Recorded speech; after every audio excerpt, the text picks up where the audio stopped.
Maka untuk akhwat yang pertama adalah menyikapi kalau ada ikhwan datang ingin mengajak kita ta'aruf, maka yang pertama persiapkan hati ini jangan sampai baper yang berlebihan.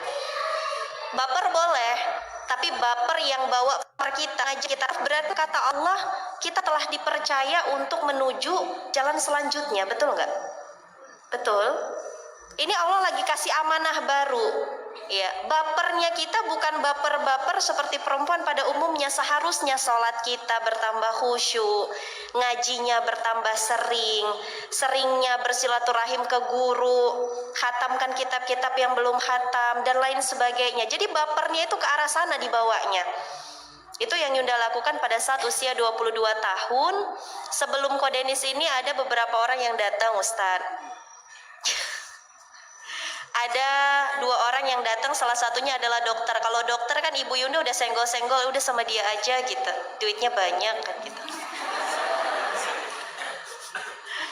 Kodenis waktu datang ke Yunda itu lagi proses pembersihan dosa, proses pembersihan uang-uang haram, karena kan Kodenis dulunya kaya raya 7 turunan karena jadi bandar judi.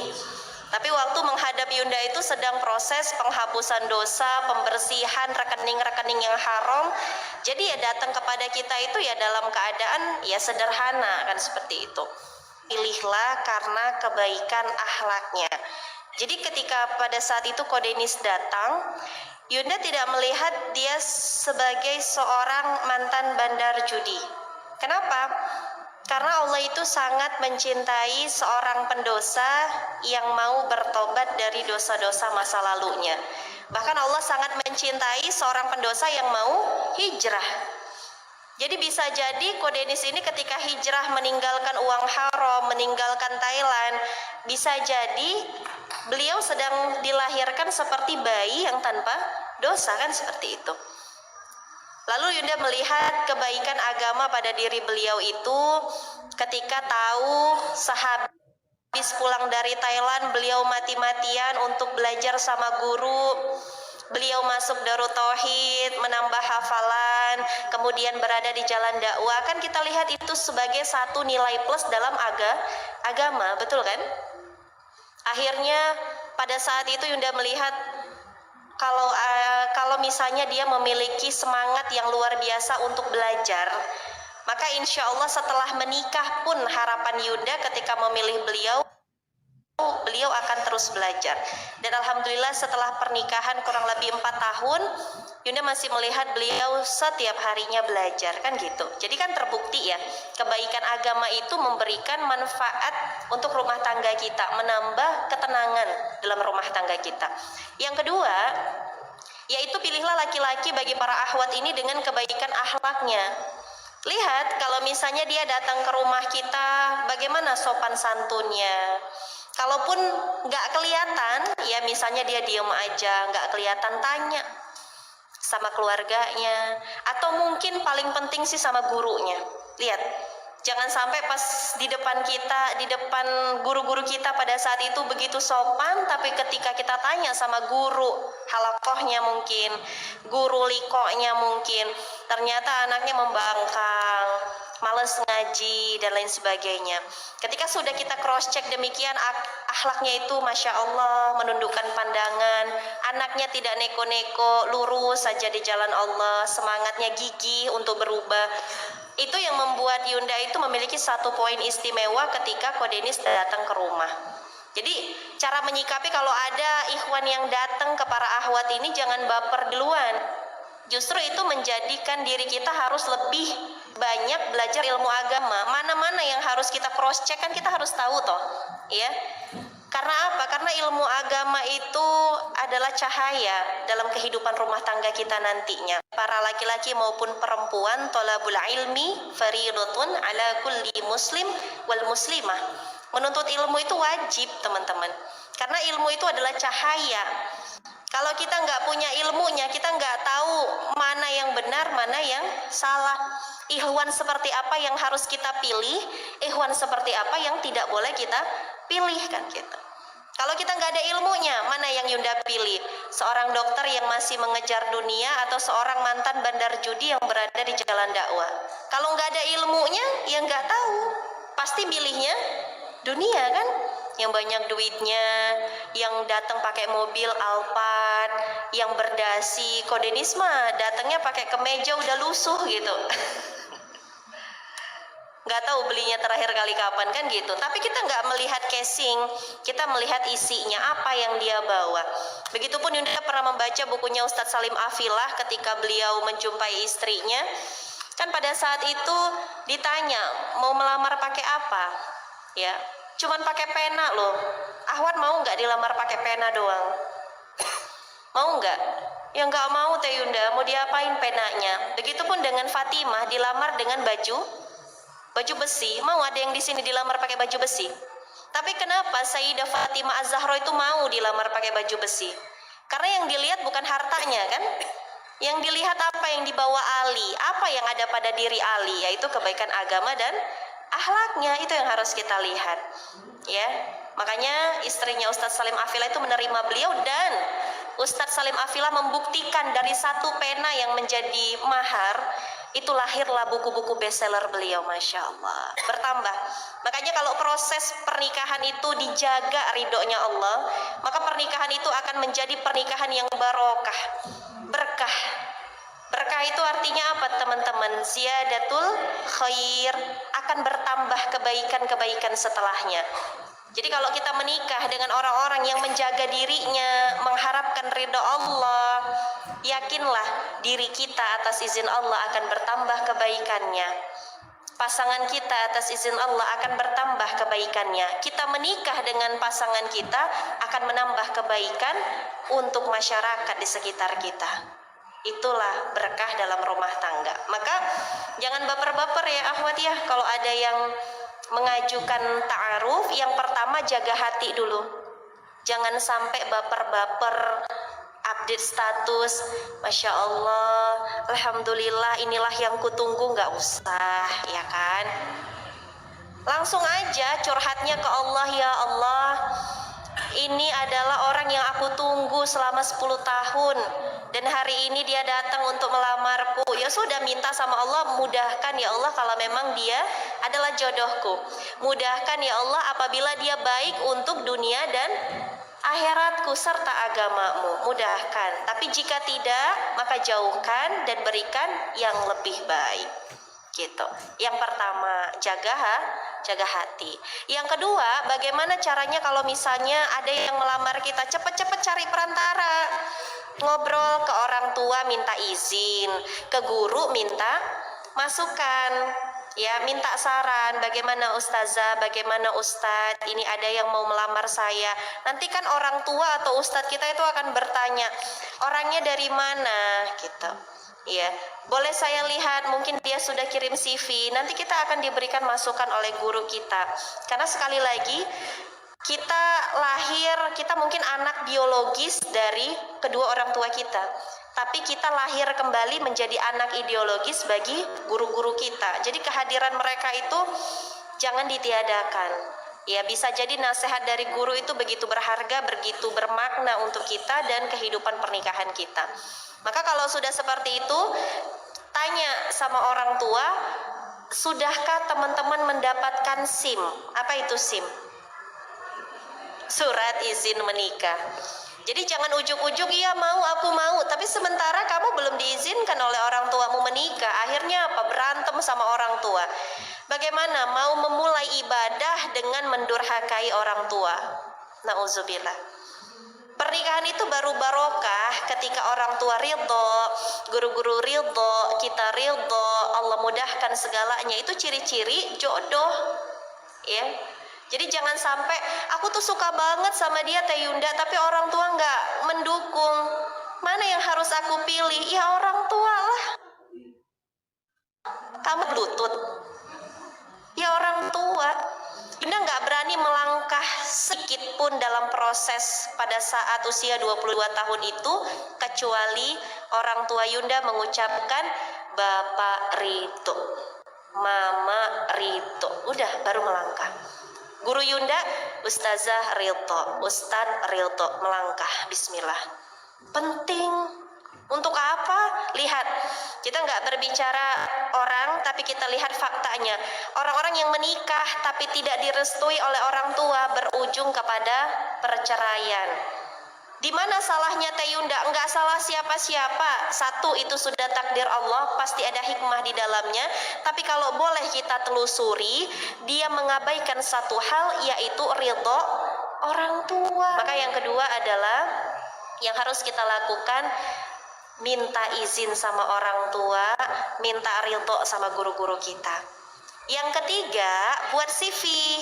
Kalau memang mau pakai CV. Kalau memang sudah kenal, bagaimana Teh Yunda? Saya udah kenal kok sebenarnya, kami satu komunitas. Ya sudah, langsung saja datang ke rumah bersama guru-guru. Ya, kalau misalnya gurunya nggak mau bantu gimana Teh Yunda? Boleh. Ya, dia langsung menghadap ke orang tua kita. Tapi yang lebih baik adalah yang menjadi perantara teman-teman dalam ta'aruf adalah orang yang paham ilmu agama, terutama dalam masalah ta'aruf seperti ini. Jangan sampai kalau kita nggak paham, kita minta tolong sama ustadznya. Ustadznya belum nikah juga, akhirnya yang nikah ustadznya sama calon kita. Ya kan? Itu sering kejadian. Makanya Yunda katakan kalau bisa perantara itu adalah mereka yang sudah menikah, mereka yang paham tentang ilmu agama, terutama ilmu pernikahan. Mereka settle di bagian itu kan gitu. Ya, akhirnya bisa membimbing kita agar pernikahan ini diberkahi oleh Allah. Maka buat CV-nya, bagi yang belum kenal, kalau sudah kenal langsung saja datang ke rumah, sampaikan maksud dan tujuan kita. Ta'aruf itu nggak sekaku yang kita bayangkan. Karena ta'aruf itu kan artinya berkenalan toh. Tapi berkenalannya ada aturannya dalam Islam. Nggak bisa langsung yuk kita ke bioskop biar aku kenal kamu tuh gimana. Yuk kita ke pantai, kita nginep 1 malam, check in di hotel supaya aku kenal kamu gimana. Nggak seperti itu kan di dalam Islam. Ada aturannya. Kalau yang belum kenal bisa lewat CV, tuliskan di situ ya. Tapi jangan pakai topeng. Jangan pakai topeng. Pakai topeng, 2 setengah-setengah dalam mengejar ridhonya Allah. Artinya masih chattingan, masih ngingetin jangan lupa sholat. Kenapa nggak yang lain aja yang diingetin orang tuanya gitu? Kenapa anak gadis orang kan? Kalau kita pakai topeng, maka cermin kita juga adalah dia yang suka sekali memakai topeng. Karena apa? Jodoh itu adalah cerminan diri. Sebagaimana teman-teman bercermin, yang kelihatan di depan wajah siapa? Ya wajah teman-teman, gak mungkin wajahnya Song Hye Kyo kan? Kalau Ikhwan bercermin, yang kelihatan di cermin wajahnya siapa? Ya diri sendiri, masa wajahnya Ko Denis ya kan? Pasti wajah diri sendiri. Begitulah dalam perihal jodoh ini, pasanganmu, jodohmu itu dari jenismu sendiri. Maka berkaca. Kadang-kadang dalam rumah tangga Yunda juga berkaca. Kenapa ya? Beliau begini. Berkaca langsung ke diri. Oh bisa jadi ada dosa-dosa aku di masa lalu. Aku pemarah. Dan itu belum kutobati. Akhirnya jenisku memiliki gen pemarah kan gitu. Maka harus berkaca pada diri kita. Kita udah baik belum sih? Kita udah pantas belum sih dijodohkan sama yang terbaik oleh Allah? Jadi no baper club. Ya, cari perantara yang ngerti agama, buat CV pure apa adanya, jangan ditutup-tutupi. Kalau boleh cerita sedikit, sebelum Yunda ta'aruf sama Koko ini kan sempat dita'arufin sama musyrifah dengan ikhwan yang satu pergerakan. Itu nulis CV-nya penuh dengan topeng. Kayaknya asa gimana ya, pengen dilebih-lebihkan gitu. Jadi nggak selesai-selesai CV-nya. Kayaknya pengen, kalau ditanya makanan kesukaan, karena Yunda suka pedas, aduh kalau dibilang suka pedas nanti rombeng lagi ahwatnya dalam pikiran laki-laki gitu ya. Jadi kayak bagaimana caranya agar dengan CV ini aku terkesan seperti bidadari surga gitu. Jadi nggak siap-siap CV-nya. Ketika dengan beliau, itulah memang wasilah Allah takdirkan kami menikah. Mudah-mudahan jodoh dunia akhirat, insya Allah. Itu benar-benar teman-teman Yunda cuman buat CV itu hitungan berapa menit ya. Cuman paling 15 menit untuk merapihkannya sekalian. Jadi benar-benar lancar, Allah mudahkan. Ya, tujuannya apa? Pure aja apa adanya. Bagaimana ibadah yaumiyah pure? Ya, bahkan Yunda sebutkan di situ untuk salat duhanya masih bolong-bolong. Pure saja apa adanya. Ya. Tujuan kedepannya seperti apa? Pure ditulis, tidak ada kebohongan. Allah ridho. Kalau tidak ada kebohongan, Allah mudahkan jalannya. Kalau sudah selesai CV, tukarkan, masuk sesi tanya jawab. Kalau memang mantap, jangan lupa untuk istikharah, minta pertolongan Allah. Jangan pernah mengikuti hawa nafsu. Ingat kata guru Yunda seperti ini, kalau kita mengikuti keinginan diri kita, ingin balas chat dia, ingin terus lihat dia, ingin terus kepoin Instagramnya, hati-hati, apa yang menjadi keinginan diri itu namanya nafsu.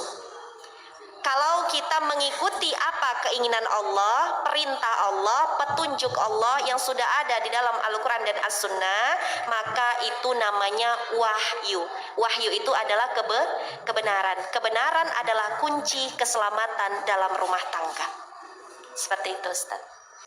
Memang kalau bicara hukum asli menikah itu, sebagian ulama berbeda pendapat, tapi sebagian besarnya menyebutkan hukum dasarnya sunnah, ya. Walaupun hukum itu bisa berubah berdasarkan kondisinya, ya.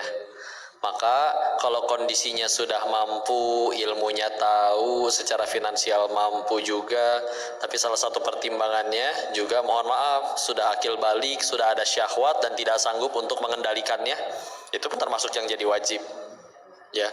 Makanya selain nikah yang tadi kami sampaikan untuk saling bahu-membahu dalam satu tujuan, visi misi yang sama, salah satunya juga adalah pasangan kita itu, pasangan yang halal, juga mencegah kita dari perbuatan-perbuatan yang Allah tidak suka. Karena tertarik kepada lawan jenisnya itu fitrah, kepada lawan jenis sekali lagi ya, karena memang Allah menciptakannya kan Adam dan Hawa, bukan Adam dan Asep, ya. Ketika udah tertarik dengan lawan jenis itu fitrah, nggak jadi dosa, tapi cara penyaluran rasa ketertarikannya itu yang jadi akan dihisab. Nah, Islam punya syariat, yaitu salah satunya adalah dengan menikah. Ya kalau misalkan ternyata yang di luar sana memilih pacaran, ya pacarannya itu yang dihisab. Jadi sekali lagi standarnya nggak cuma dalam urusan menikah nantinya, patokannya pokoknya setiap hari bukan hanya bertanya apa yang aku suka, tapi apa yang Allah suka. Dari setiap kejadian bukan bertanya ini sesuai keinginanku atau tidak, tapi gimana caranya gara-gara kejadian ini aku tambah dekat kepada Allah, ya.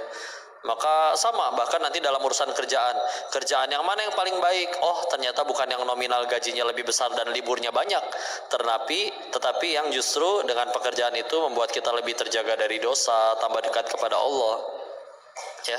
Maka pertimbangannya banyak. Ada kawan-kawan kami yang menikahnya sederhana, saya sudah nggak sanggup nahan syahwat, udah jujur kayak begitu, ya.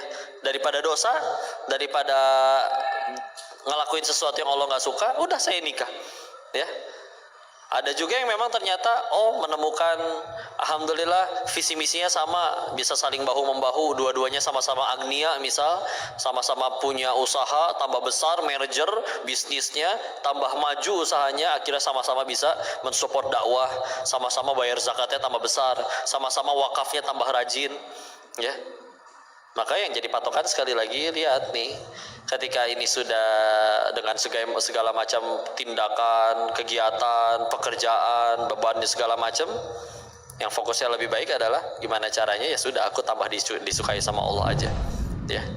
Memang salah satu pertimbangannya tadi lihat nih, kemampuan